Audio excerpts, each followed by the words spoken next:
Deep within the archives of a forgotten time lies the untold story of India's lost rebellions. For decades, a nation's yearning grew, ordinary souls united for freedom. We will not bow to your unjust laws! Until the dawn of liberty finally arrived. Fight for your land! Drive them out! All company, fire!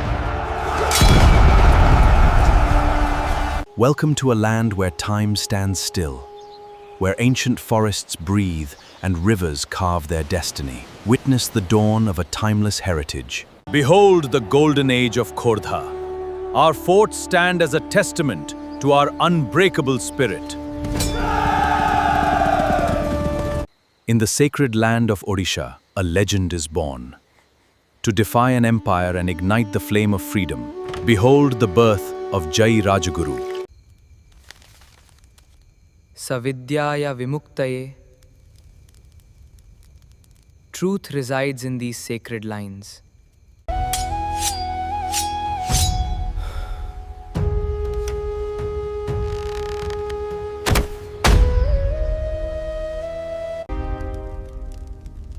I will never bow to your unjust laws.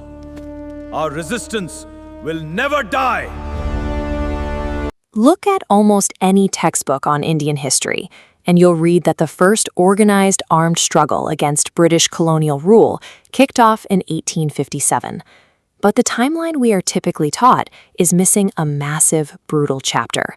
Half a century earlier, in December 1806, the East India Company carried out an unusually brutal execution in a dark forest at Bagitota. They tied a man named Jai Krishna Mahapatra to two heavily bent tree branches and let them snap back, tearing his body in half. This man was a 67-year-old royal priest who had spent his entire life dedicated to scholarly work and spiritual ritual. To understand how an elderly scholar became such an immense military threat that the British Empire felt compelled to execute him in this manner, we have to look at the geopolitical power vacuum tearing through India at the end of the 18th century. This map of British India shows the extreme territorial squeeze happening on the eastern coast. By the late 1700s, the kingdom of Khordha and Odisha was entirely trapped. From one side, heavily armed Maratha mercenaries were raiding the local villages. From the other, the British East India Company was systematically expanding its borders. Inside the Khordha court lived Jayi Rajaguru.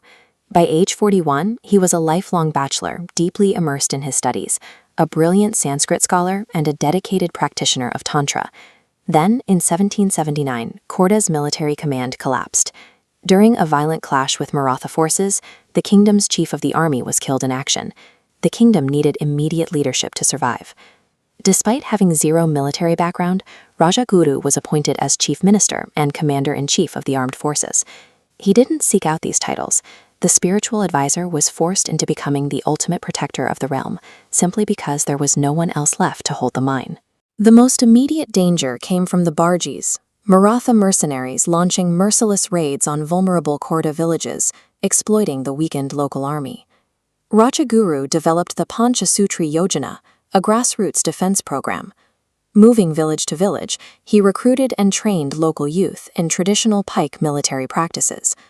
To supply them, he decentralized weapon production, teaching units to manufacture their own arms outside government oversight.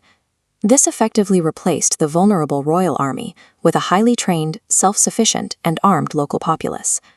With the local borders secured against the mercenaries, Rajaguru turned to face the East India Company. The British had occupied regions to the north and south and desperately needed a secure transportation route directly through Khordha to connect their forces. Rajaguru attempted diplomacy. He negotiated an agreement where the British would pay 100,000 rupees and return 4 key districts, the Parganas, that had been under Maratha control since 1760. By 1804, the East India Company reneged on the deal. When Rajaguru marched with 2,000 armed men to collect the funds, the British handed over just 40,000 rupees and flatly refused to return any territory. This image captures the scale of the Jagannatha temple. The British followed their broken treaty with an aggressive cultural strike. They officially deprived the Khordha king of his traditional administrative rights over this very temple. By seizing control of the temple's administration, the British escalated a political land dispute into a direct assault on the core of ODI identity. Diplomacy was dead, and Rajaguru prepared for open war. Knowing Khordha couldn't survive a solo confrontation with the company's military, Rajaguru engineered a massive diplomatic alliance.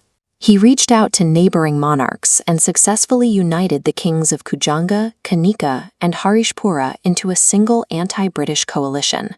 In October 1804, they mobilized. A coordinated force of armed Paikas ambushed the British outpost at Pipali, putting the East India Company on high alert. This image shows the heavy stone remains of the Kujanga fort. The British responded to the ambush with overwhelming force, laying a protracted siege against these walls until they finally breached the defenses and arrested Rajaguru inside.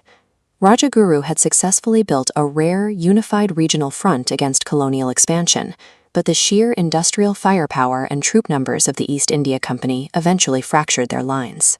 Rajaguru fought to buy his king time to escape, but by January 1805, King Mukunda Deva II was also captured.